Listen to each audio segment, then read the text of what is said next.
La Bible Louis II. Introduction à la première épître de Paul aux Corinthiens. Paul, dans son premier voyage en Europe, passa de Macédoine en Grèce et vint d'Athènes à Corinthe, en Actes 18. Grande et florissante ville, célèbre par son commerce, ses richesses, sa culture scientifique, ses arts et aussi par la vie licencieuse que tous ses avantages réunis entretenait au sein d'un paganisme raffiné.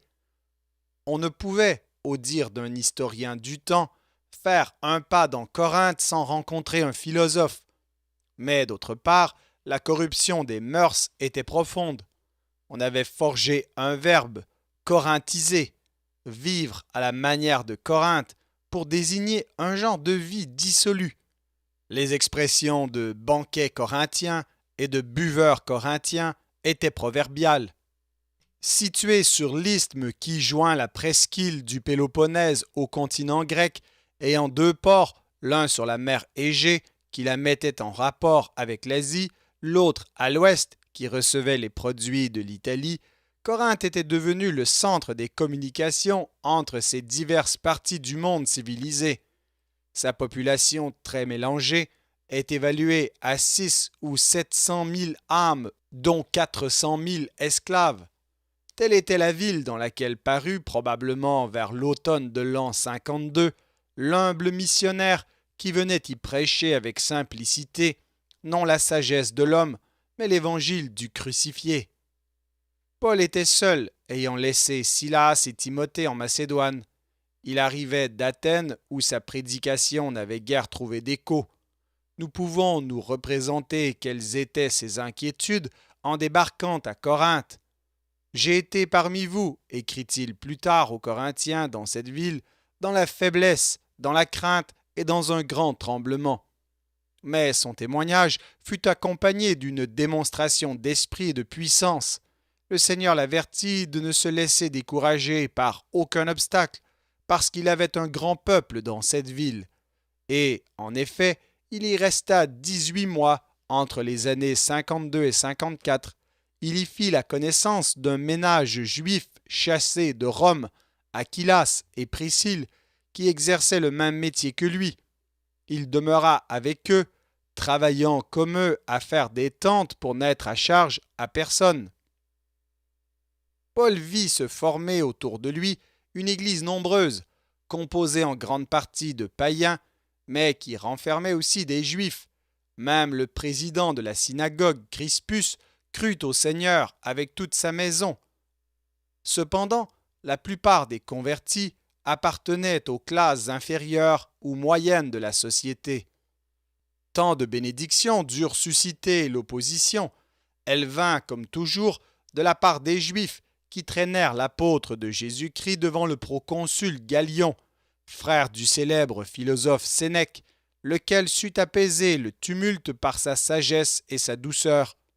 Paul resta encore assez longtemps à Corinthe, puis, croyant que le moment était venu de porter ailleurs les travaux de son ministère, il s'embarqua pour la Syrie, et après un 4e voyage à Jérusalem, il vint se fixer à Éphèse. Il y fit un long séjour d'environ 3 ans, pendant lequel il écrivit notre épître. Que se passa-t-il dans l'église de Corinthe pendant l'absence de l'apôtre?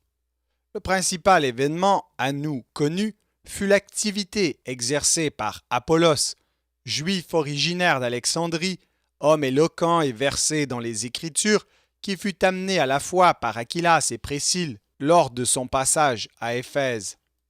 Avec la recommandation des frères de cette église, il se rendit à Corinthe. Son influence s'exerça dans un double sens. Par son habileté à interpréter les Écritures, il attira les Juifs, dont le nombre s'accrut au sein de l'Église. Par son éloquence, il plut aux païens lettrés et plusieurs d'entre eux le placèrent au-dessus de l'apôtre qui leur avait le premier apporté l'Évangile.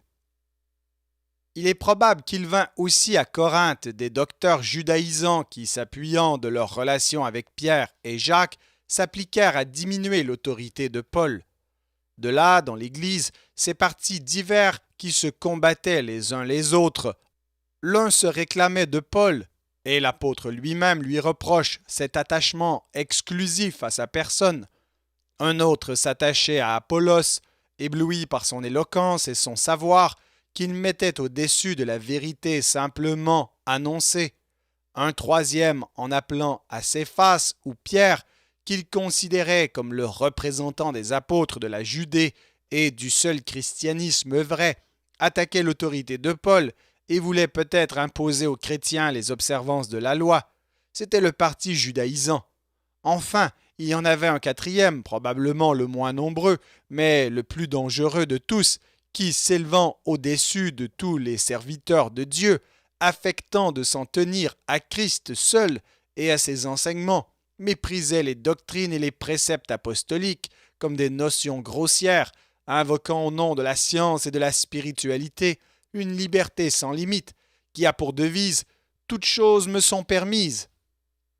Au milieu de ces luttes de partis, et surtout par l'influence des spirituels, la discipline tomba en décadence, la vie s'affaiblit, diverses erreurs théoriques et pratiques s'introduisirent dans le troupeau.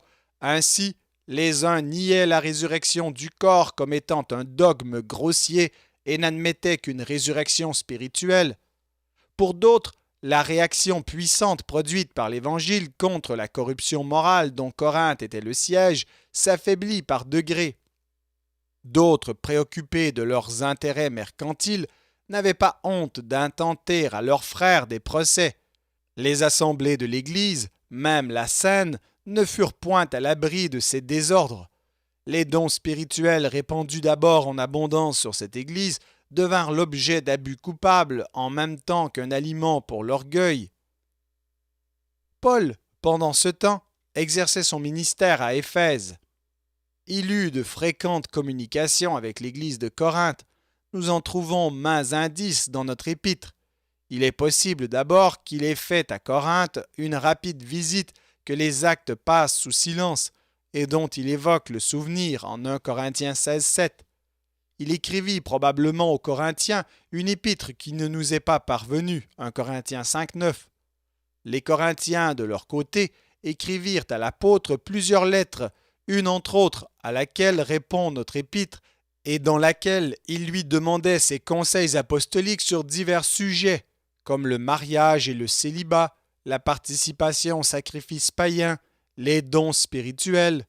Jugeant cette correspondance insuffisante, ils avaient député à Paul 3 membres de l'Église qui se trouvaient encore à Éphèse au moment où notre épître fut expédiée. Enfin, la situation s'aggravant, Paul fit partir Timothée pour Corinthe. Pendant que celui-ci s'acheminait à travers la Macédoine, Paul prit la plume et écrivit notre épître qu'il expédia directement par mer, de sorte qu'elle arriva avant Timothée à Corinthe. Le but de l'apôtre était de préparer les voies à son représentant et de le recommander à l'accueil des Corinthiens. Peut-être aussi les nouvelles qu'il venait de recevoir depuis le départ de Timothée par les gens de Chloé lui avaient-elles fait sentir la nécessité d'écrire immédiatement lui-même. Telles furent les circonstances qui donnèrent lieu à la composition de notre épître aux approches de la Pentecôte de l'an 57. Monument admirable de fermeté apostolique, de sagesse pastorale, de charité chrétienne, elle est, comme celle aux Romains, tellement entourée et pénétrée des témoignages de son origine que jamais l'authenticité n'en a été contestée. Le contenu de cette épître devait être très varié, l'apôtre ayant à porter son attention sur tout ce qu'il avait appris de l'état de l'Église et à répondre aux nombreuses questions qu'elle lui avait adressées. Après une introduction, chapitre 1, 1 à 9, qui montre que malgré tant d'erreurs, l'Église était restée encore sur le fondement de la foi et de la vie chrétienne, Paul condamne avec énergie l'esprit de parti, chapitre 1, 11 à 17, puis la recherche d'une sagesse charnelle et d'une éloquence mondaine à laquelle il oppose la folie de la croix et l'enseignement de l'Esprit de Dieu, chapitre 1, 18 au chapitre 2, 16. Il revient ensuite aux divisions dans l'Église, les attribue à l'orgueil, déclare que tous les serviteurs de Dieu ne sont rien, sinon de faibles instruments dans la main du Maître pour planter et arrosés, mais qu'ils sont responsables de la manière dont ils édifient sur le bon fondement. Chapitre 3. Paul ne se met point au-dessus d'eux, mais il justifie son ministère rabaissé par des hommes qui cherchaient leur propre gloire. Chapitre 4. À l'occasion de l'incestueux qu'il veut voir exclu de la communion de l'Église au chapitre 5 et des injustes qui font des procès contre leurs frères et qu'il censure sévèrement, chapitre 6, 1 à 9, l'apôtre condamne cette fausse liberté qui ouvre la porte à tous les égarements de la chair, tandis que le chrétien, racheté à grand prix, doit glorifier Dieu dans son corps, temple du Saint-Esprit, non moins que dans son âme. Chapitre 6, versets 10 à 20.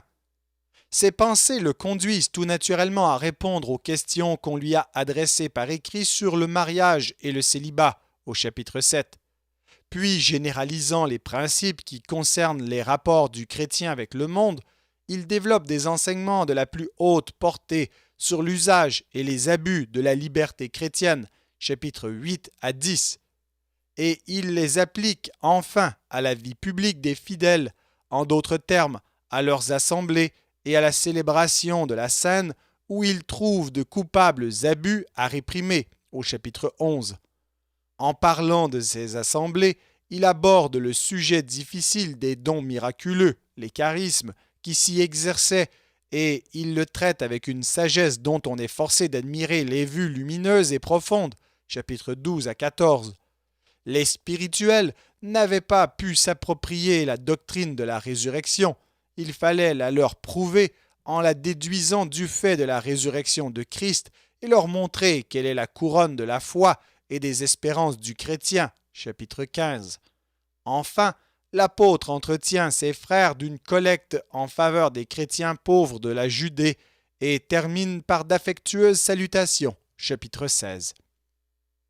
Les deux épîtres aux Corinthiens, si différentes de l'épître aux Romains par leur caractère tout pratique, sont à la fois un chef-d'œuvre de sagesse apostolique dans la manière de diriger des troupeaux et de précieux documents historiques sur l'état des églises au temps des apôtres.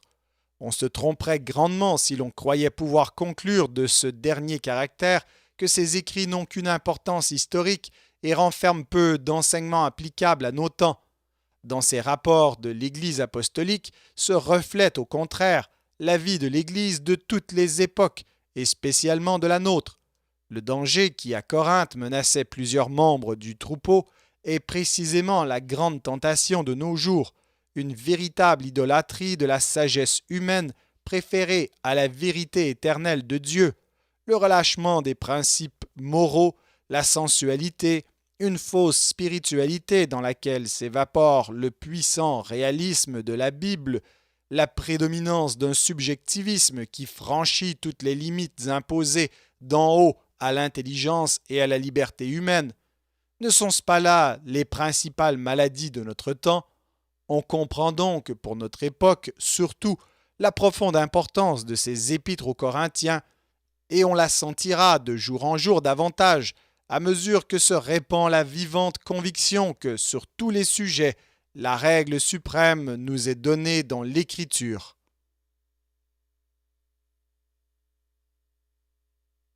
Première épître de Paul aux Corinthiens, chapitre 1.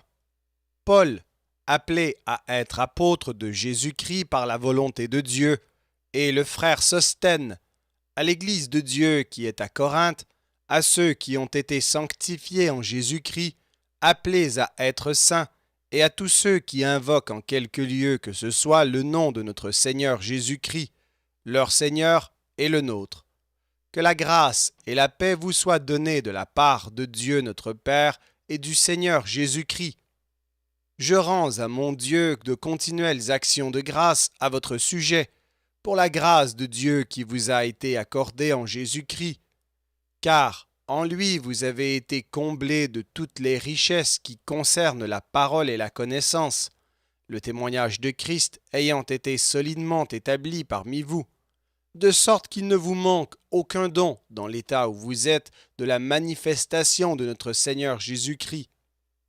Il vous affermira aussi jusqu'à la fin, pour que vous soyez irréprochables au jour de notre Seigneur Jésus-Christ. Dieu est fidèle, lui qui vous a appelés à la communion de son Fils Jésus-Christ notre Seigneur.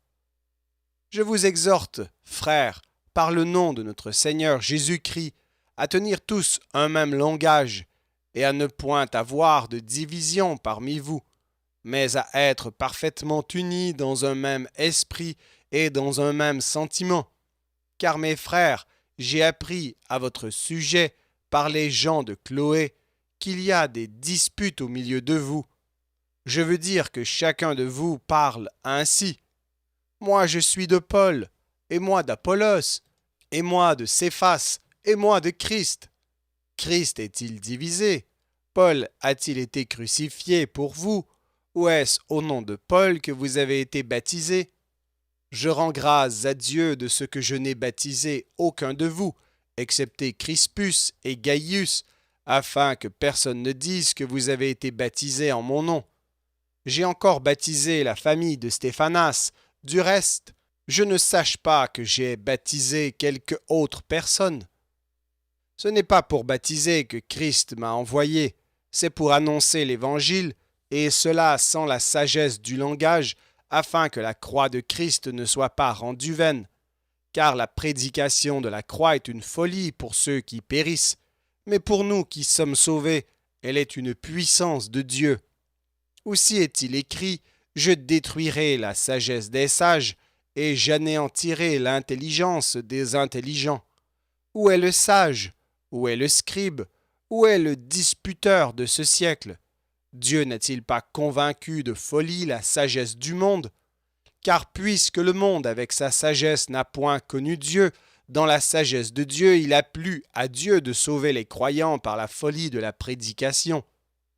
Les Juifs demandent des miracles, et les Grecs cherchent la sagesse. Nous prêchons Christ crucifié, scandale pour les Juifs et folie pour les païens, mais puissance de Dieu et sagesse de Dieu pour ceux qui sont appelés, tant juifs que grecs. Car la folie de Dieu est plus sage que les hommes, et la faiblesse de Dieu est plus forte que les hommes. Considérez, frères, que parmi vous qui avez été appelés, il n'y a ni beaucoup de sages selon la chair, ni beaucoup de puissants, ni beaucoup de nobles. Mais Dieu a choisi les choses folles du monde pour confondre les sages. Dieu a choisi les choses faibles du monde pour confondre les fortes.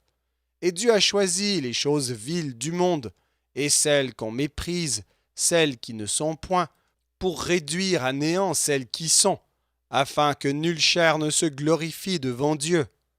Or c'est par lui que vous êtes en Jésus-Christ, lequel, de par Dieu, a été fait pour nous sagesse, justice et sanctification et rédemption, afin, comme il est écrit, que celui qui se glorifie dans le Seigneur.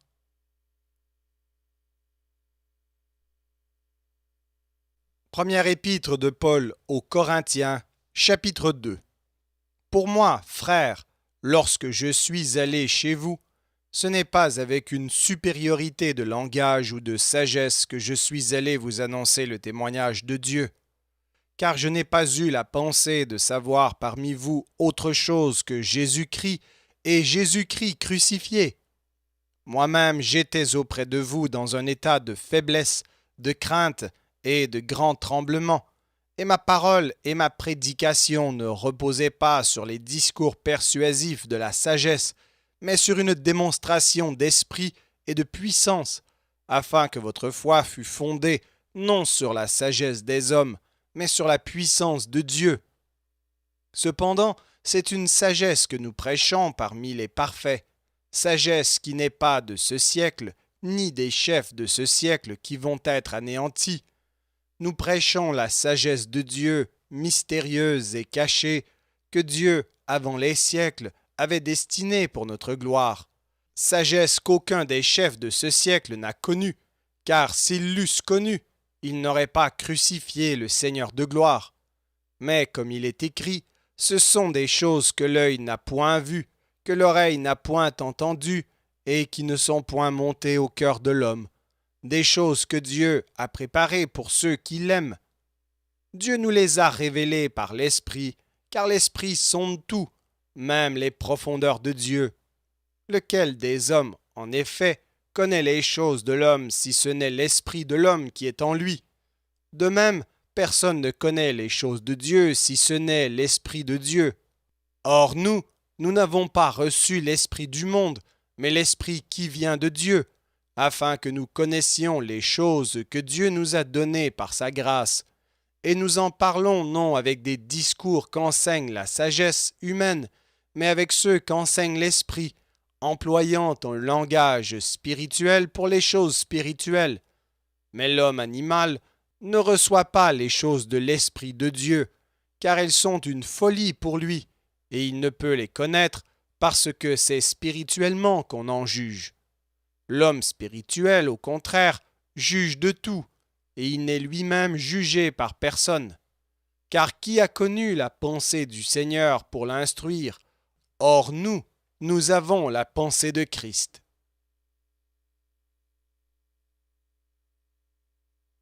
Première épître de Paul aux Corinthiens, chapitre 3. Pour moi, frères, ce n'est pas comme à des hommes spirituels que j'ai pu vous parler, mais comme à des hommes charnels, comme à des enfants en Christ. Je vous ai donné du lait, non de la nourriture solide, car vous ne pouviez pas la supporter, et vous ne le pouvez pas même à présent, parce que vous êtes encore charnels. En effet, puisqu'il y a parmi vous de la jalousie et des disputes, n'êtes-vous pas charnels, et ne marchez-vous pas selon l'homme? Quand l'un dit « Moi je suis de Paul » et un autre « Moi d'Apollos », n'êtes-vous pas des hommes? Qu'est-ce donc qu'Apollos et qu'est-ce que Paul? Des serviteurs par le moyen desquels vous avez cru, selon que le Seigneur l'a donné à chacun. J'ai planté, Apollos a arrosé, mais Dieu a fait croître, en sorte que ce n'est pas celui qui plante qui est quelque chose, ni celui qui arrose, mais Dieu qui fait croître. Celui qui plante et celui qui arrose sont égaux, et chacun recevra sa propre récompense selon son propre travail, car nous sommes ouvriers avec Dieu. Vous êtes le champ de Dieu, l'édifice de Dieu. Selon la grâce de Dieu qui m'a été donnée, j'ai posé le fondement comme un sage architecte et un autre bâtit dessus. Mais que chacun prenne garde à la manière dont il bâtit dessus. Car personne ne peut poser un autre fondement que celui qui a été posé, savoir Jésus-Christ. Or, si quelqu'un bâtit sur ce fondement avec de l'or, de l'argent, des pierres précieuses, du bois, du foin, du chaume, l'œuvre de chacun sera manifestée, car le jour la fera connaître, parce qu'elle se révélera dans le feu, et le feu éprouvera ce qu'est l'œuvre de chacun. Si l'œuvre bâtie par quelqu'un sur le fondement subsiste, il recevra une récompense. Si l'œuvre de quelqu'un est consumée, il perdra sa récompense. Pour lui, il sera sauvé, mais comme au travers du feu. Ne savez-vous pas que vous êtes le temple de Dieu et que l'Esprit de Dieu habite en vous? Si quelqu'un détruit le temple de Dieu, Dieu le détruira, car le temple de Dieu est saint, et c'est ce que vous êtes. Que nul ne s'abuse lui-même. Si quelqu'un parmi vous pense être sage selon ce siècle, qu'il devienne fou, afin de devenir sage, car la sagesse de ce monde est une folie devant Dieu. Aussi est-il écrit, il prend les sages dans leur ruse. Et encore, le Seigneur connaît les pensées des sages, il sait qu'elles sont vaines. Que personne donc ne mette sa gloire dans des hommes, car tout est à vous, soit Paul, soit Apollos, soit Céphas, soit le monde, soit la vie, soit la mort, soit les choses présentes, soit les choses à venir. Tout est à vous, et vous êtes à Christ, et Christ est à Dieu.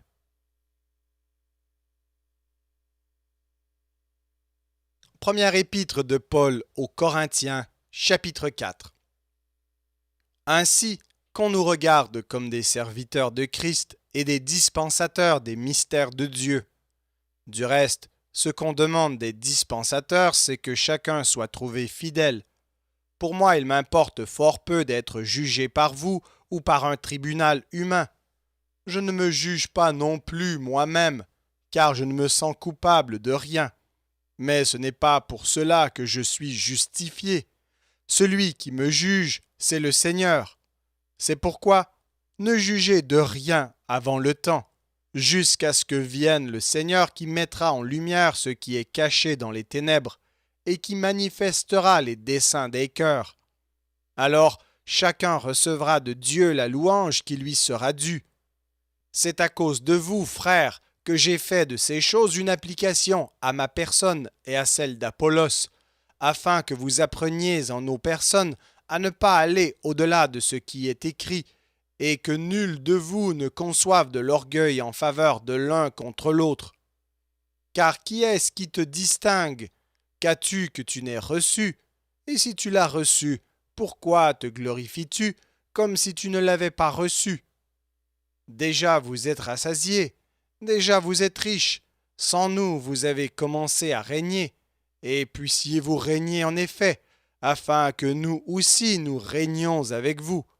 Car Dieu, ce me semble, a fait de nous, apôtres, les derniers des hommes, des condamnés à mort en quelque sorte, puisque nous avons été en spectacle au monde, aux anges et aux hommes. Nous sommes fous à cause de Christ, mais vous, vous êtes sages en Christ. Nous sommes faibles, mais vous êtes forts. Vous êtes honorés, et nous sommes méprisés. Jusqu'à cette heure, nous souffrons la faim, la soif, la nudité. Nous sommes maltraités, errants çà et là. Nous nous fatiguons à travailler de nos propres mains. Injuriés, nous bénissons. Persécutés, nous supportons. Calomniés, nous parlons avec bonté. Nous sommes devenus comme les balayures du monde, les rebuts de tous, jusqu'à maintenant. Ce n'est pas pour vous faire honte que j'écris ces choses, mais je vous avertis comme mes enfants bien-aimés, car quand vous auriez 10 000 maîtres en Christ, vous n'avez cependant pas plusieurs pères, puisque c'est moi qui vous ai engendré en Jésus-Christ par l'Évangile. Je vous en conjure donc, soyez mes imitateurs. Pour cela, je vous ai envoyé Timothée, qui est mon enfant bien-aimé et fidèle dans le Seigneur. Il vous rappellera quelles sont mes voies en Christ, quelle est la manière dont j'enseigne partout dans toutes les églises. Quelques-uns se sont enflés d'orgueil, comme si je ne devais pas aller chez vous, mais j'irai bientôt chez vous, si c'est la volonté du Seigneur, et je connaîtrai non les paroles, mais la puissance de ceux qui se sont enflés. Car le royaume de Dieu ne consiste pas en paroles, mais en puissance. Que voulez-vous? Que j'aille chez vous avec une verge, ou avec amour et dans un esprit de douceur?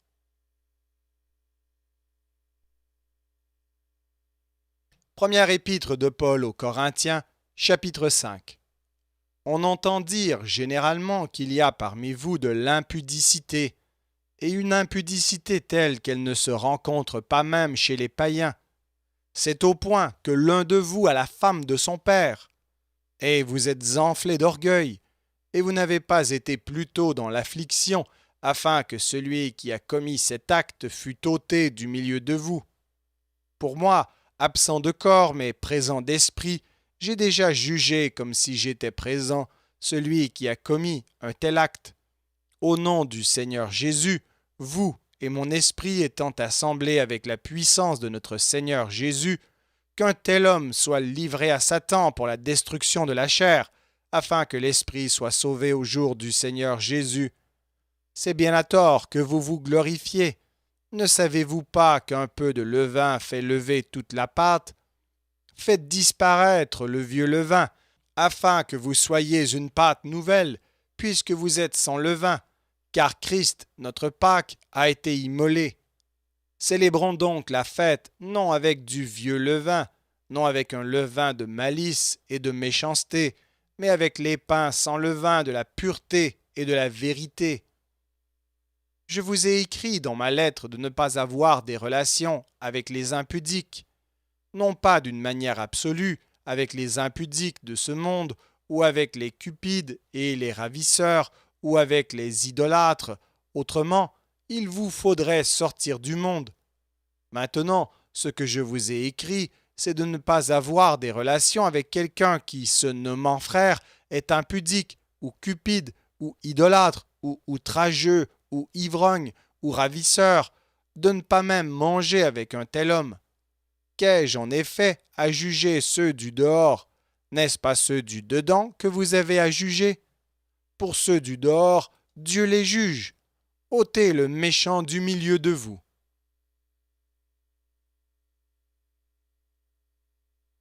Première épître de Paul aux Corinthiens, chapitre 6. Quelqu'un de vous, lorsqu'il a un différend avec un autre, ose-t-il plaider devant les injustes et non devant les saints? Ne savez-vous pas que les saints jugeront le monde? Et si c'est par vous que le monde est jugé, êtes-vous indigne de rendre les moindres jugements? Ne savez-vous pas que nous jugerons les anges?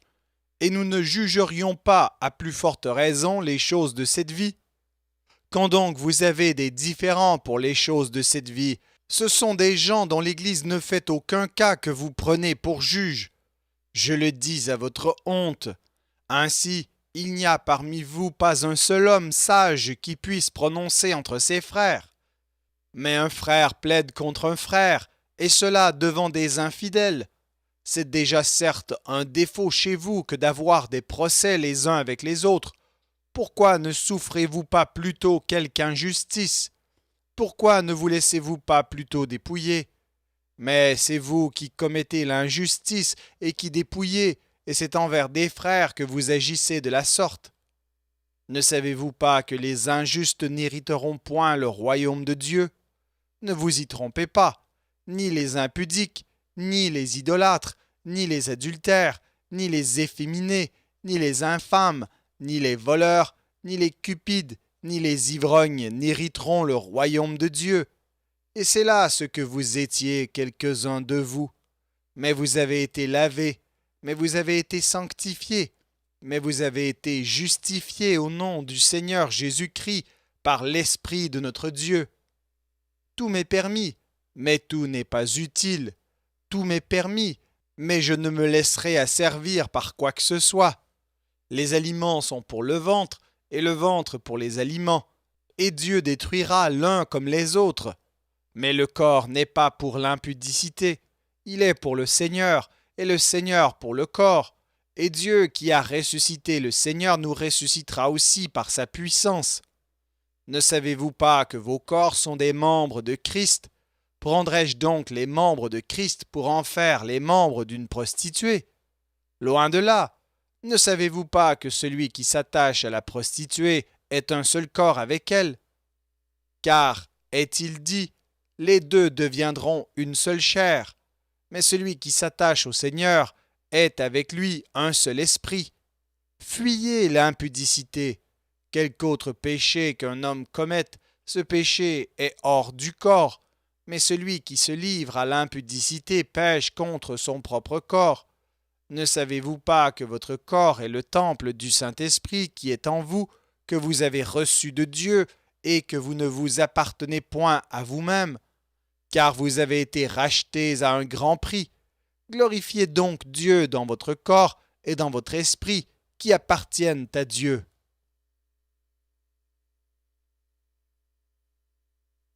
Première épître de Paul aux Corinthiens, chapitre 7.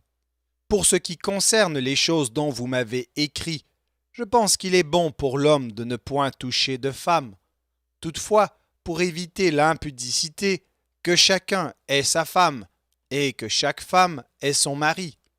Que le mari rende à sa femme ce qu'il lui doit, et que la femme agisse de même envers son mari.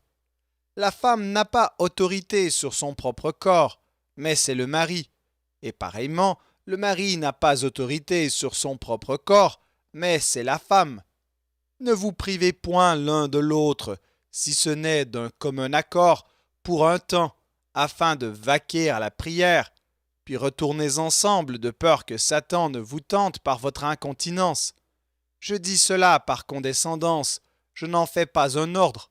Je voudrais que tous les hommes fussent comme moi, mais chacun tient de Dieu un don particulier, l'un d'une manière, l'autre d'une autre. À ceux qui ne sont pas mariés et aux veuves, je dis qu'il leur est bon de rester comme moi. Mais s'ils manquent de continence, qu'ils se marient, car il vaut mieux se marier que de brûler. À ceux qui sont mariés, j'ordonne, non pas moi, mais le Seigneur, que la femme ne se sépare point de son mari. Si elle est séparée, qu'elle demeure sans se marier, ou qu'elle se réconcilie avec son mari, et que le mari ne répudie point sa femme. Aux autres, ce n'est pas le Seigneur, c'est moi qui dis, si un frère a une femme non croyante, et qu'elle consente à habiter avec lui, qu'il ne la répudie point. Et si une femme a un mari non croyant, et qui consente à habiter avec elle, qu'elle ne répudie point son mari.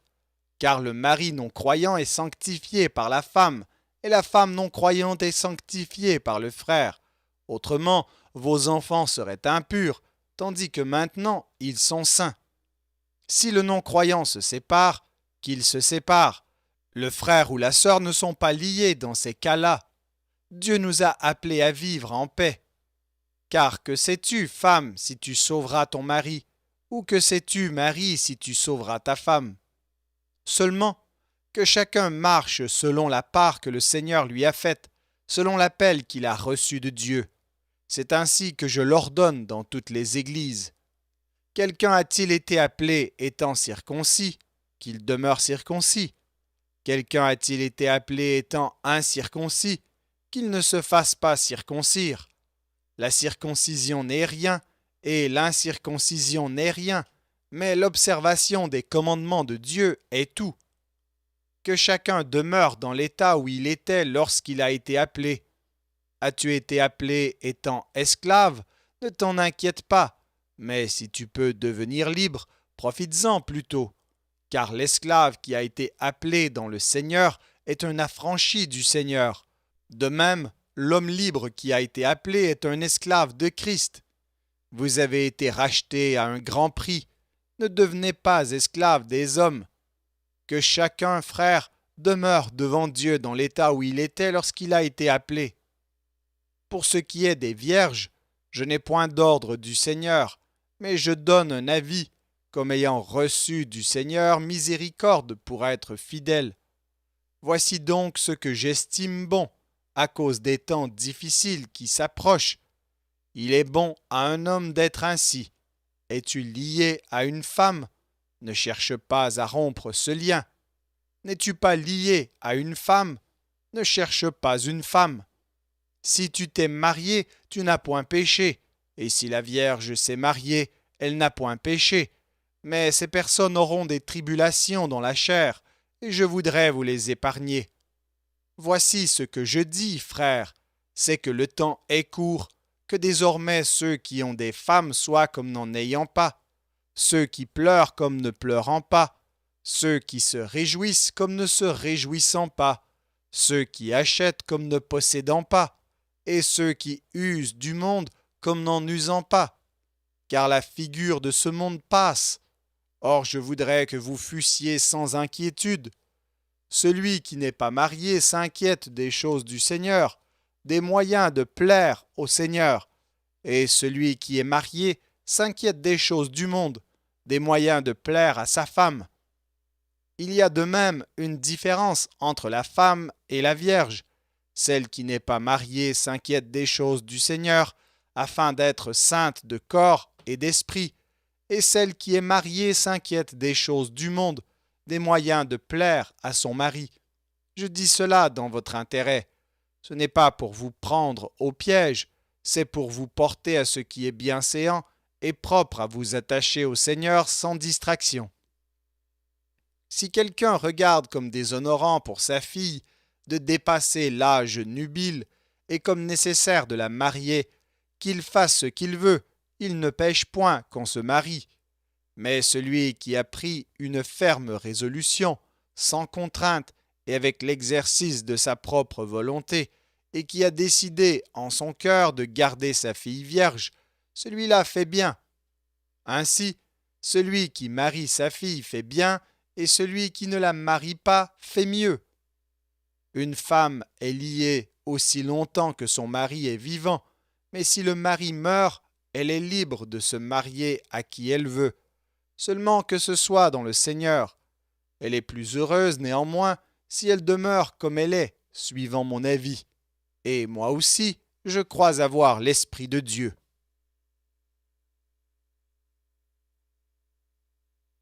Première épître de Paul aux Corinthiens, chapitre 8. Pour ce qui concerne les viandes sacrifiées aux idoles, nous savons que nous avons tous la connaissance. La connaissance enfle, mais la charité édifie. Si quelqu'un croit savoir quelque chose, il n'a pas encore connu comme il faut connaître. Mais si quelqu'un aime Dieu, celui-là est connu de lui. Pour ce qui est donc de manger des viandes sacrifiées aux idoles, nous savons qu'il n'y a point d'idole dans le monde, et qu'il n'y a qu'un seul Dieu. Car s'il est des êtres qui sont appelés dieux, soit dans le ciel, soit sur la terre, comme il existe réellement plusieurs dieux et plusieurs seigneurs, néanmoins pour nous, il n'y a qu'un seul Dieu, le Père, de qui viennent toutes choses et pour qui nous sommes, et un seul Seigneur, Jésus-Christ, par qui sont toutes choses et par qui nous sommes. Mais cette connaissance n'est pas chez tous. Quelques-uns, d'après la manière dont ils envisagent encore l'idole, mangent de ces viandes comme étant sacrifiées aux idoles, et leur conscience, qui est faible, en est souillée. Ce n'est pas un aliment qui nous rapproche de Dieu.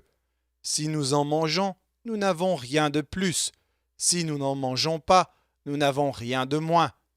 Prenez garde toutefois que votre liberté ne devienne une pierre d'achoppement pour les faibles. Car si quelqu'un te voit, toi qui as de la connaissance, assis à table dans un temple d'idoles, sa conscience, à lui qui est faible, ne le portera-t-elle pas à manger des viandes sacrifiées aux idoles? Et ainsi le faible périra par ta connaissance, le frère pour lequel Christ est mort. En péchant de la sorte contre les frères et en blessant leur conscience faible, vous péchez contre Christ. C'est pourquoi, si un aliment scandalise mon frère, je ne mangerai jamais de viande afin de ne pas scandaliser mon frère.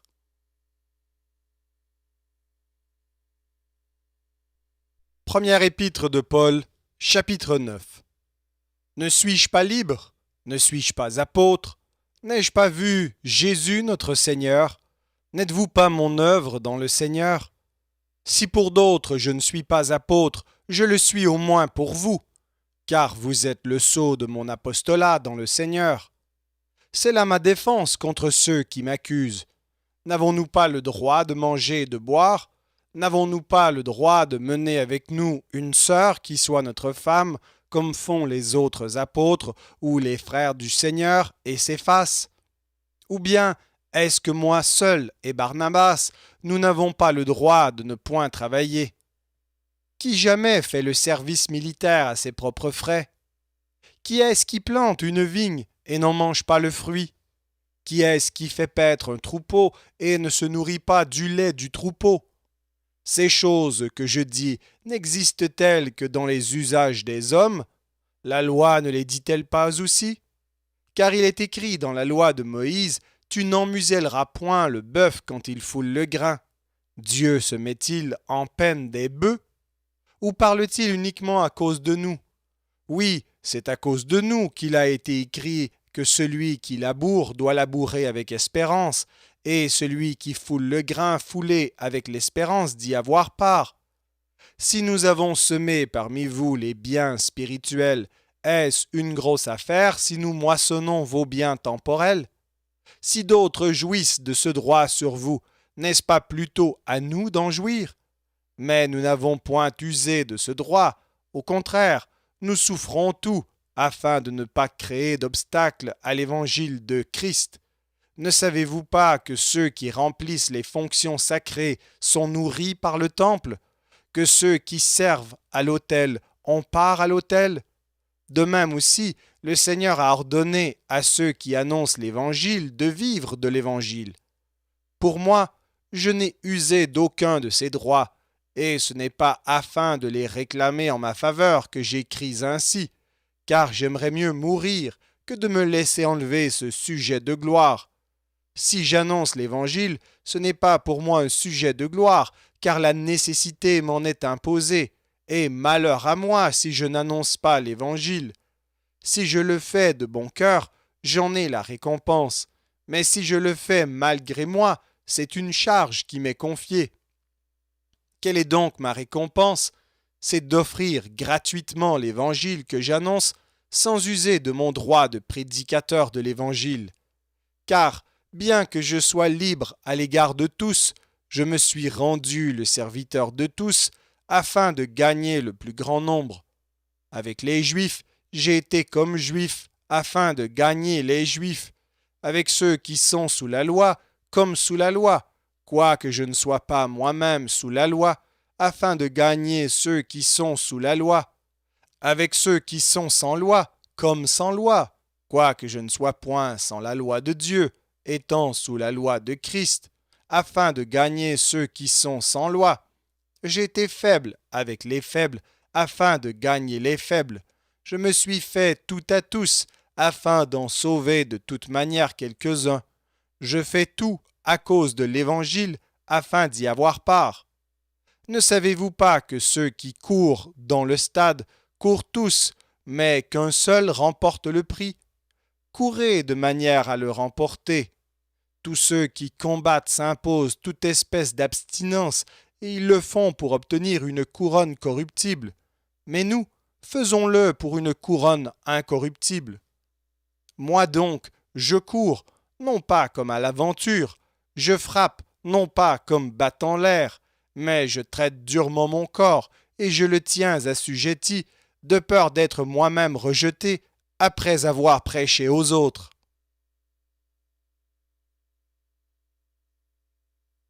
Première épître de Paul aux Corinthiens, chapitre 10. Frères, je ne veux pas que vous ignoriez que nos pères ont tous été sous la nuée, qu'ils ont tous passé au travers de la mer, qu'ils ont tous été baptisés en Moïse dans la nuée et dans la mer, qu'ils ont tous mangé le même aliment spirituel et qu'ils ont tous bu le même breuvage spirituel, car ils buvaient à un rocher spirituel qui les suivait, et ce rocher était Christ. Et la plupart d'entre eux ne furent point agréables à Dieu, puisqu'ils périrent dans le désert. Or ces choses sont arrivées pour nous servir d'exemple, afin que nous n'ayons pas de mauvais désirs comme ils en ont eu. Ne devenez point idolâtres, comme quelques-uns d'eux, selon qu'il est écrit, le peuple s'assit pour manger, pour boire, puis ils se levèrent pour se divertir. Ne nous livrons point à l'impudicité, comme quelques-uns d'eux s'y livrèrent, de sorte qu'il en tomba 23 000 en un seul jour. Ne tentons point le Seigneur, comme le tentèrent quelques-uns d'eux qui périrent par les serpents. Ne murmurez point, comme murmurèrent quelques-uns d'eux qui périrent par l'exterminateur. Ces choses leur sont arrivées pour servir d'exemple, et elles ont été écrites pour notre instruction, à nous qui sommes parvenus à la fin des siècles. Ainsi donc, que celui qui croit être debout prenne garde de tomber. Aucune tentation ne vous est survenue qui n'ait été humaine, et Dieu, qui est fidèle, ne permettra pas que vous soyez tentés au-delà de vos forces. Mais avec la tentation, il préparera aussi le moyen d'en sortir, afin que vous puissiez la supporter. C'est pourquoi, mes bien-aimés, fuyez l'idolâtrie. Je parle comme à des hommes intelligents. Jugez vous-même de ce que je dis. La coupe de bénédiction que nous bénissons n'est-elle pas la communion au sang de Christ? Le pain que nous rompons n'est-il pas la communion au corps de Christ? Puisqu'il y a un seul pain, nous qui sommes plusieurs, nous formons un seul corps, car nous participons tous à un même pain. Voyez les Israélites selon la chair. Ceux qui mangent les victimes ne sont-ils pas en communion avec l'autel? Que dis-je donc? Que la viande sacrifiée aux idoles est quelque chose, ou qu'une idole est quelque chose? Nullement. Je dis que ce qu'on sacrifie, on le sacrifie à des démons, et non à Dieu. Or, je ne veux pas que vous soyez en communion avec les démons. Vous ne pouvez boire la coupe du Seigneur et la coupe des démons. Vous ne pouvez participer à la table du Seigneur et à la table des démons. Voulons-nous provoquer la jalousie du Seigneur? Sommes-nous plus forts que lui? Tout est permis, mais tout n'est pas utile. Tout est permis, mais tout n'édifie pas.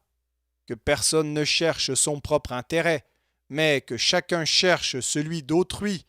Mangez de tout ce qui se vend au marché, sans vous enquérir de rien par motif de conscience, car la terre est au Seigneur, et tout ce qu'elle renferme. Si un non-croyant vous invite et que vous vouliez y aller, mangez de tout ce qu'on vous présentera, sans vous enquérir de rien par motif de conscience. Mais si quelqu'un vous dit « Ceci a été offert en sacrifice », n'en mangez pas, à cause de celui qui a donné l'avertissement, et à cause de la conscience. Je parle ici non de votre conscience, mais de celle de l'autre.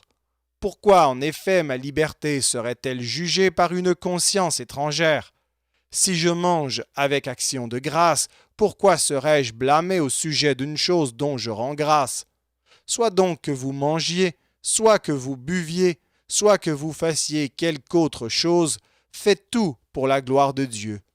Ne soyez en scandale ni aux Grecs, ni aux Juifs, ni à l'Église de Dieu. De la même manière que moi aussi je m'efforce en toutes choses de complaire à tous, cherchant non mon avantage, mais celui du plus grand nombre, afin qu'ils soient sauvés.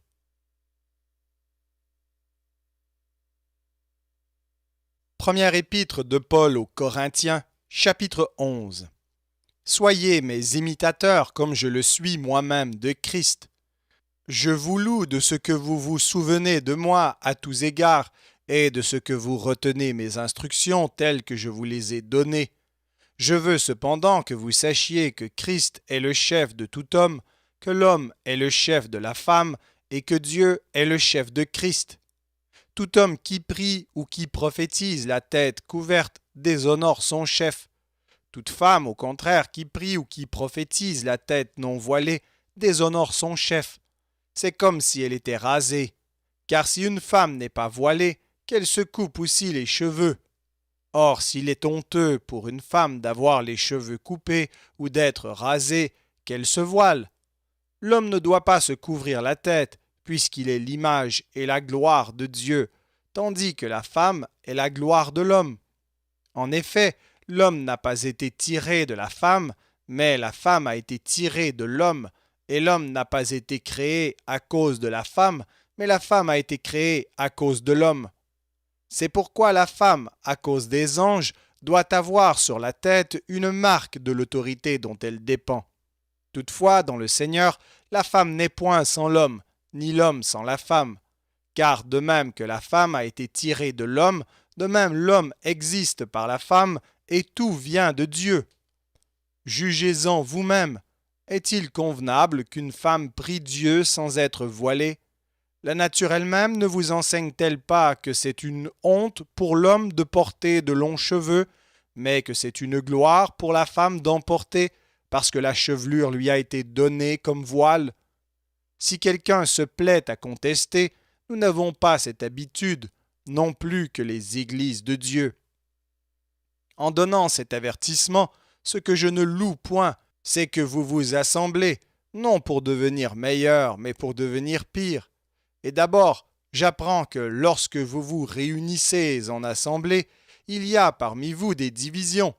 Et je le crois en partie, car il faut qu'il y ait aussi des sectes parmi vous, afin que ceux qui sont approuvés soient reconnus comme tels au milieu de vous. Lors donc que vous vous réunissez, ce n'est pas pour manger le repas du Seigneur, car quand on se met à table, chacun commence par prendre son propre repas, et l'un a faim, tandis que l'autre est ivre. N'avez-vous pas des maisons pour y manger et boire? Ou méprisez-vous l'Église de Dieu et faites-vous honte à ceux qui n'ont rien? Que vous dirai-je? Vous louerai-je? En cela je ne vous loue point, car j'ai reçu du Seigneur ce que je vous ai enseigné. C'est que le Seigneur Jésus, dans la nuit où il fut livré, prit du pain et, après avoir rendu grâce, le rompit et dit: « Ceci est mon corps qui est rompu pour vous. Faites ceci en mémoire de moi. » De même, après avoir soupé, il prit la coupe et dit: « Cette coupe est la nouvelle alliance en mon sang. Faites ceci en mémoire de moi toutes les fois que vous en boirez. Car toutes les fois que vous mangez ce pain et que vous buvez cette coupe, vous annoncez la mort du Seigneur jusqu'à ce qu'il vienne.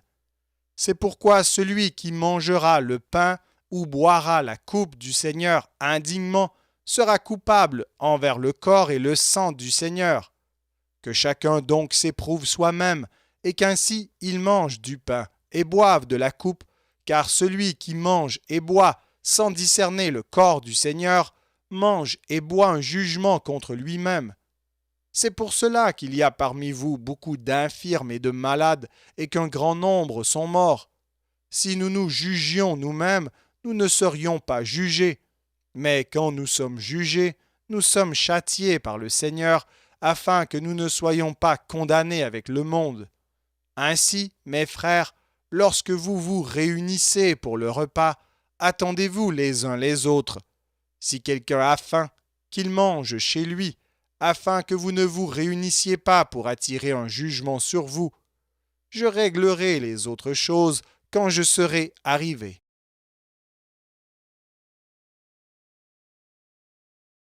Première épître de Paul aux Corinthiens, chapitre 12. Pour ce qui concerne les dons spirituels, je ne veux pas, frères, que vous soyez dans l'ignorance.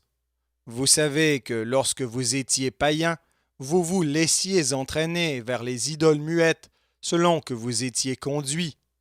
C'est pourquoi je vous déclare que nul, s'il parle par l'Esprit de Dieu, ne dit « Jésus est anathème », et que nul ne peut dire « Jésus est le Seigneur », si ce n'est par le Saint-Esprit.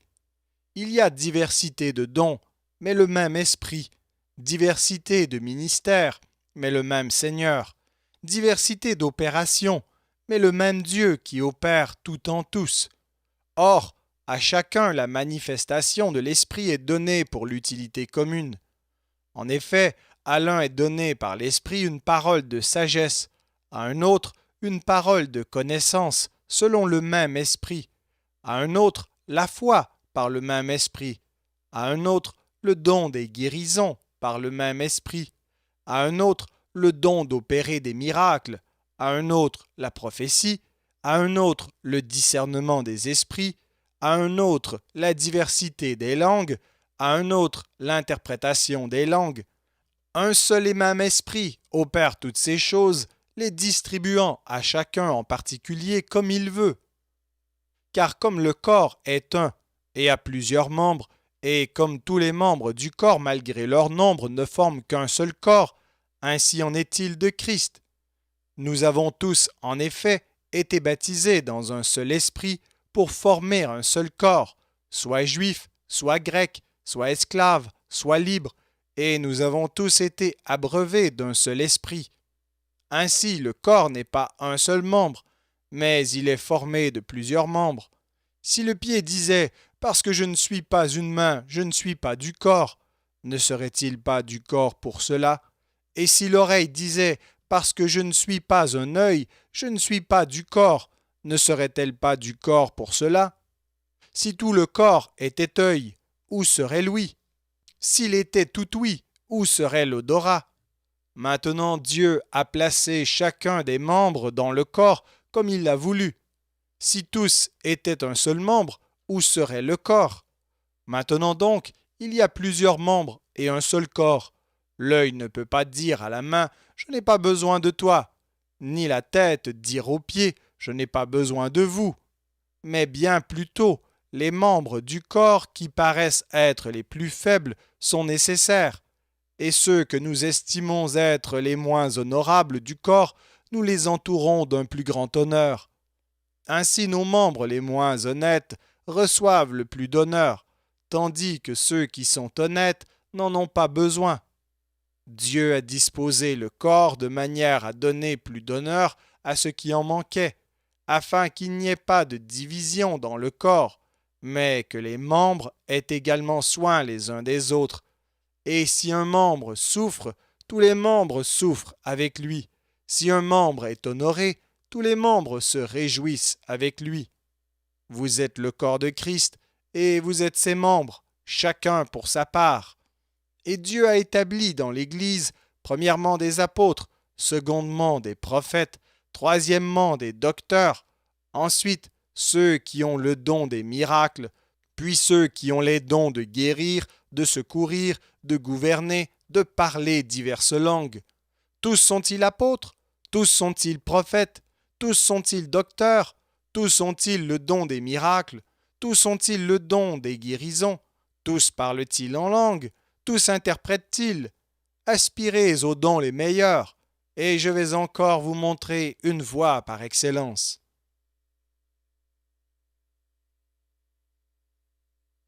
Première épître de Paul aux Corinthiens, chapitre 13. Quand je parlerai les langues des hommes et des anges, si je n'ai pas la charité, je suis un airain qui résonne ou une cymbale qui retentit. Et quand j'aurai le don de prophétie, la science de tous les mystères et toute la connaissance, quand j'aurai même toute la foi jusqu'à transporter des montagnes, si je n'ai pas la charité, je ne suis rien. Et quand je distribuerai tous mes biens pour la nourriture des pauvres, quand je livrerai même mon corps pour être brûlé, si je n'ai pas la charité, cela ne me sert de rien. La charité est patiente, elle est pleine de bonté. La charité n'est point envieuse, la charité ne se vante point, elle ne s'enfle point d'orgueil, elle ne fait rien de malhonnête, elle ne cherche point son intérêt, elle ne s'irrite point, elle ne soupçonne point le mal, elle ne se réjouit point de l'injustice, mais elle se réjouit de la vérité. Elle excuse tout, elle croit tout, elle espère tout, elle supporte tout. La charité ne périt jamais, les prophéties prendront fin, les langues cesseront, la connaissance disparaîtra.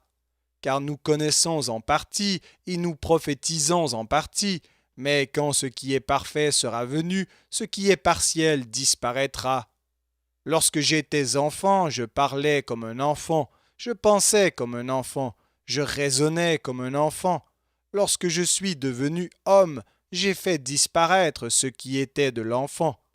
Aujourd'hui, nous voyons au moyen d'un miroir, d'une manière obscure, mais alors nous verrons face à face. Aujourd'hui, je connais en partie, mais alors je connaîtrai comme j'ai été connu. Maintenant donc, ces trois choses demeurent, la foi, l'espérance, la charité. Mais la plus grande de ces choses, c'est la charité.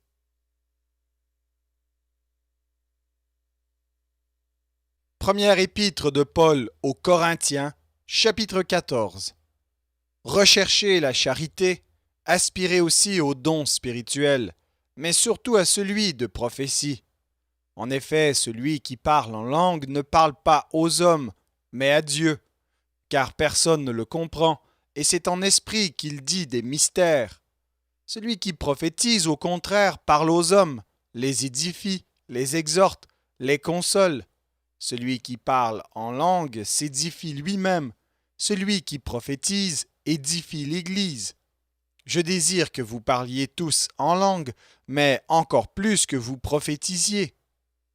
Celui qui prophétise est plus grand que celui qui parle en langue, à moins que ce dernier n'interprète pour que l'Église en reçoive de l'édification.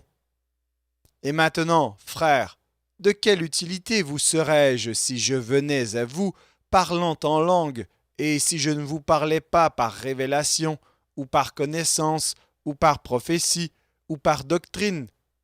Si les objets inanimés qui rendent un son comme une flûte ou une harpe ne rendent pas des sons distincts, comment reconnaîtra-t-on ce qui est joué sur la flûte ou sur la harpe? Et si la trompette rend un son confus, qui se préparera au combat? De même, vous, si par la langue vous ne donnez pas une parole distincte, comment saura-t-on ce que vous dites? Car vous parlerez en l'air.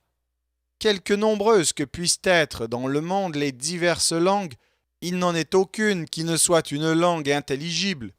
Si donc je ne connais pas le sens de la langue, je serai un barbare pour celui qui parle, et celui qui parle sera un barbare pour moi. De même vous, puisque vous aspirez aux dons spirituels, que ce soit pour l'édification de l'Église que vous cherchiez à en posséder abondamment. C'est pourquoi que celui qui parle en langue prie pour avoir le don d'interpréter, Car si je prie en langue, mon esprit est en prière, mais mon intelligence demeure stérile. Que faire donc?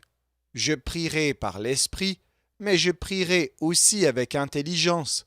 Je chanterai par l'esprit, mais je chanterai aussi avec intelligence. Autrement, si tu rends grâce par l'esprit, comment celui qui est dans les rangs de l'homme du peuple répondra-t-il Amen à ton action de grâce, puisqu'il ne sait pas ce que tu dis? Tu rends, il est vrai, d'excellentes actions de grâce, mais l'autre n'est pas édifié. Je rends grâce à Dieu de ce que je parle en langue plus que vous tous, mais dans l'Église, j'aime mieux dire 5 paroles avec mon intelligence afin d'instruire aussi les autres que 10 000 paroles en langue. Frères, ne soyez pas des enfants sous le rapport du jugement, mais pour la malice, soyez enfants, et à l'égard du jugement, soyez des hommes faits. Il est écrit dans la loi, c'est par des hommes d'une autre langue et par des lèvres d'étrangers que je parlerai à ce peuple, et ils ne m'écouteront pas même ainsi, dit le Seigneur. Par contre, les langues sont un signe non pour les croyants, mais pour les non-croyants. La prophétie, au contraire, est un signe non pour les non-croyants, mais pour les croyants. Si donc, dans une assemblée de l'Église entière, tous parlent en langue, et qu'il survienne des hommes du peuple ou des non-croyants, ne diront-ils pas que vous êtes fous? Mais si tous prophétisent, et qu'il survienne quelques non-croyants ou un homme du peuple, il est convaincu par tous, il est jugé par tous, les secrets de son cœur sont dévoilés, de telle sorte que, tombant sur sa face, il adorera Dieu et publiera que Dieu est réellement au milieu de vous. Que faire donc, frères? Lorsque vous vous assemblez, les uns ou les autres parmi vous ont-ils un cantique, une instruction, une révélation, une langue, une interprétation? Que tout se fasse pour l'édification. En est-il qui parle en langue? Que 2 ou 3 au plus parlent, chacun à son tour, et que quelqu'un interprète. S'il n'y a point d'interprète, qu'on se taise dans l'Église, et qu'on parle à soi-même et à Dieu. Pour ce qui est des prophètes, que 2 ou 3 parlent, et que les autres jugent. Et si un autre qui est assis a une révélation, que le premier se taise. Car vous pouvez tous prophétiser successivement, afin que tous soient instruits et que tous soient exhortés. Les esprits des prophètes sont soumis aux prophètes, car Dieu n'est pas un Dieu de désordre, mais de paix, comme dans toutes les églises des saints.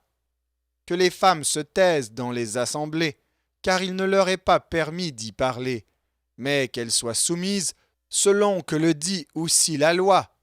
Si elles veulent s'instruire sur quelque chose, qu'elles interrogent leur mari à la maison, car il est malséant à une femme de parler dans l'Église. Est-ce de chez vous que la parole de Dieu est sortie, ou est-ce à vous seul qu'elle est parvenue? Si quelqu'un croit être prophète ou inspiré, qu'il reconnaisse que ce que je vous écris est un commandement du Seigneur. Et si quelqu'un l'ignore, qu'il l'ignore. Ainsi donc, frères, aspirez au don de prophétie, et n'empêchez pas de parler en langue, mais que tout se fasse avec bienséance et avec ordre.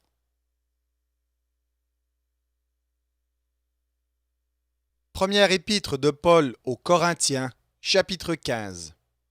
Je vous rappelle, frères, l'évangile que je vous ai annoncé, que vous avez reçu, dans lequel vous avez persévéré, et par lequel vous êtes sauvés, si vous le retenez, tel que je vous l'ai annoncé. Autrement, vous auriez cru en vain. Je vous ai enseigné avant tout, comme je l'avais aussi reçu, que Christ est mort pour nos péchés, selon les Écritures, qu'il a été enseveli, et qu'il est ressuscité le 3e jour, selon les Écritures, et qu'il est apparu à Céphas, puis aux 12. Ensuite, il est apparu à plus de 500 frères à la fois, dont la plupart sont encore vivants, et dont quelques-uns sont morts. Ensuite, il est apparu à Jacques, puis à tous les apôtres. Après eux tous, il m'est aussi apparu à moi comme à l'avorton, car je suis le moindre des apôtres, je ne suis pas digne d'être appelé apôtre parce que j'ai persécuté l'Église de Dieu. Par la grâce de Dieu, je suis ce que je suis, et sa grâce envers moi n'a pas été vaine, loin de là. J'ai travaillé plus que tous, non pas moi toutefois, mais la grâce de Dieu qui est avec moi. Ainsi donc, que ce soit moi, que ce soit eux, voilà ce que nous prêchons, et c'est ce que vous avez cru. Or, si l'on prêche que Christ est ressuscité des morts, comment quelques-uns parmi vous disent-ils qu'il n'y a point de résurrection des morts? S'il n'y a point de résurrection des morts, Christ non plus n'est pas ressuscité. Et si Christ n'est pas ressuscité, notre prédication est donc vaine, et votre foi aussi est vaine. Il se trouve même que nous sommes de faux témoins à l'égard de Dieu, puisque nous avons témoigné contre Dieu qu'il a ressuscité Christ, tandis qu'il ne l'aurait pas ressuscité si les morts ne ressuscitent point. Car si les morts ne ressuscitent point, Christ non plus n'est pas ressuscité. Et si Christ n'est pas ressuscité, votre foi est vaine, vous êtes encore dans vos péchés, et par conséquent aussi ceux qui sont morts en Christ sont perdus. Si c'est dans cette vie seulement que nous espérons en Christ, nous sommes les plus malheureux de tous les hommes. Mais maintenant, Christ est ressuscité des morts, il est les prémices de ceux qui sont morts, car puisque la mort est venue par un homme, c'est aussi par un homme qu'est venue la résurrection des morts. Et comme tous meurent en Adam, de même aussi tous revivront en Christ, mais chacun en son rang. Christ comme prémisse, puis ceux qui appartiennent à Christ lors de son avènement. Ensuite viendra la fin, quand il remettra le royaume à celui qui est Dieu et Père, après avoir détruit toute domination, toute autorité et toute puissance, car il faut qu'il règne jusqu'à ce qu'il ait mis tous les ennemis sous ses pieds. Le dernier ennemi qui sera détruit, c'est la mort. Dieu, en effet, a tout mis sous ses pieds, mais lorsqu'il dit que tout lui a été soumis, il est évident que celui qui lui a soumis toutes choses est excepté. Et lorsque toutes choses lui auront été soumises, alors le Fils lui-même sera soumis à celui qui lui a soumis toutes choses, afin que Dieu soit tout en tous. Autrement, que feraient ceux qui se font baptiser pour les morts? Si les morts ne ressuscitent absolument pas, pourquoi se font-ils baptiser pour eux? Et nous, pourquoi sommes-nous à toute heure en péril? Chaque jour je suis exposé à la mort, je l'atteste, frères, par la gloire dont vous êtes pour moi le sujet, en Jésus-Christ notre Seigneur. Si c'est dans des vues humaines que j'ai combattu contre les bêtes à Éphèse, quel avantage m'en revient-il? Si les morts ne ressuscitent pas, mangeons et buvons, car demain nous mourrons. Ne vous y trompez pas, les mauvaises compagnies corrompent les bonnes mœurs. Revenez à vous-même, comme il est convenable, et ne péchez point, car quelques-uns ne connaissent pas Dieu, je le dis à votre honte. Mais quelqu'un dira, comment les morts ressuscitent-ils, et avec quel corps reviennent-ils?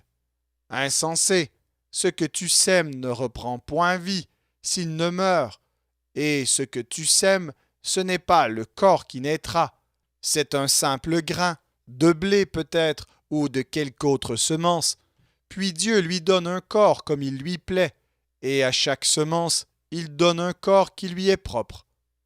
Toute chair n'est pas la même chair, mais autre est la chair des hommes, autre celle des quadrupèdes, autre celle des oiseaux, autre celle des poissons. Il y a aussi des corps célestes et des corps terrestres, mais autre est l'éclat des corps célestes, autre celui des corps terrestres, autre est l'éclat du soleil, autre l'éclat de la lune, et autre l'éclat des étoiles, même une étoile diffère en éclat d'une autre étoile. Ainsi en est-il de la résurrection des morts. Le corps est semé corruptible, il ressuscite incorruptible. Il est semé méprisable, il ressuscite glorieux. Il est semé infirme, il ressuscite plein de force. il est semé corps animal, il ressuscite corps spirituel. S'il y a un corps animal, il y a aussi un corps spirituel. C'est pourquoi il est écrit, le premier homme, Adam, devint une âme vivante. Le dernier Adam est devenu un esprit vivifiant. Mais ce qui est spirituel, ce n'est pas le premier. C'est ce qui est animal. Ce qui est spirituel vient ensuite. Le premier homme tiré de la terre est terrestre. Le second homme est du ciel. Tel est le terrestre, tels sont aussi les terrestres. Et tel est le céleste, tels sont aussi les célestes. Et de même que nous avons porté l'image du terrestre, nous porterons aussi l'image du céleste. Ce que je dis, frères, c'est que la chair et le sang ne peuvent hériter le royaume de Dieu, et que la corruption n'hérite pas l'incorruptibilité. Voici, je vous dis un mystère, nous ne mourrons pas tous, mais tous nous serons changés, en un instant, en un clin d'œil, à la dernière trompette. La trompette sonnera, et les morts ressusciteront incorruptibles, et nous serons changés, car il faut que ce corps corruptible revête l'incorruptibilité, et que ce corps mortel revête l'immortalité. Lorsque ce corps corruptible aura revêtu l'incorruptibilité, et que ce corps mortel aura revêtu l'immortalité, alors s'accomplira la parole qui est écrite. La mort a été engloutie dans la victoire. Ô mort, où est ta victoire? Ô mort, où est ton aiguillon? L'aiguillon de la mort, c'est le péché, et la puissance du péché, c'est la loi. Mais grâce soit rendue à Dieu, qui nous a donné la victoire par notre Seigneur Jésus-Christ. Ainsi, mes frères bien-aimés, soyez fermes, inébranlables, travaillant de mieux en mieux à l'œuvre du Seigneur, sachant que votre travail ne sera pas vain dans le Seigneur.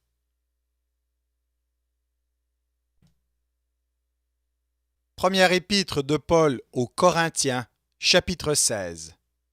Pour ce qui concerne la collecte en faveur des saints, agissez vous aussi comme je l'ai ordonné aux églises de la Galatie, que chacun de vous, le premier jour de la semaine, mette à part chez lui ce qu'il pourra selon sa prospérité, afin qu'on n'attende pas mon arrivée pour recueillir les dons. Et quand je serai venu, j'enverrai avec des lettres pour porter vos libéralités à Jérusalem les personnes que vous aurez approuvées. Si la chose mérite que j'y aille moi-même, elles feront le voyage avec moi. J'irai chez vous quand j'aurai traversé la Macédoine, car je traverserai la Macédoine. Peut-être séjournerai-je auprès de vous, ou même y passerai-je l'hiver, afin que vous m'accompagniez là où je me rendrai. Je ne veux pas cette fois vous voir en passant, mais j'espère demeurer quelque temps auprès de vous, si le Seigneur le permet. Je resterai néanmoins à Éphèse jusqu'à la Pentecôte, car une porte grande et d'un accès efficace m'est ouverte, et les adversaires sont nombreux. Si Timothée arrive, faites en sorte qu'il soit sans crainte parmi vous, car il travaille comme moi à l'œuvre du Seigneur. Que personne donc ne le méprise, accompagnez-le en paix, afin qu'il vienne vers moi, car je l'attends avec les frères. Pour ce qui est du frère Apollos, je l'ai beaucoup exhorté à se rendre chez vous avec les frères, mais ce n'était décidément pas sa volonté de le faire maintenant. Il partira quand il en aura l'occasion. Veillez, demeurez fermes dans la foi, soyez des hommes, fortifiez-vous. Que tout ce que vous faites se fasse avec charité. Encore une recommandation que je vous adresse, frères. Vous savez que la famille de Stéphanas est les prémices de l'Achaïe, et qu'elle s'est dévouée au service des saints. Ayez vous aussi de la déférence pour de tels hommes, et pour tous ceux qui travaillent à la même œuvre. Je me réjouis de la présence de Stéphanas, de Fortunatus et d'Achaïus. Ils ont suppléé à votre absence, car ils ont tranquillisé mon esprit et le vôtre. Sachez donc apprécier de tels hommes. Les églises d'Asie vous saluent. Aquilas et Priscille, avec l'Église qui est dans leur maison, vous saluent beaucoup dans le Seigneur. Tous les frères vous saluent. Saluez-vous les uns les autres par un saint baiser. Je vous salue, moi, Paul, de ma propre main. Si quelqu'un n'aime pas le Seigneur, qu'il soit anathème. Maranatha. Que la grâce du Seigneur Jésus soit avec vous. Mon amour est avec vous tous en Jésus-Christ. Merci d'avoir écouté cet enregistrement de la Bible. N'hésitez pas à le partager. Vous pouvez également télécharger la version MP3 sur le site Un héros dans le net. Vous avez le lien dans la description.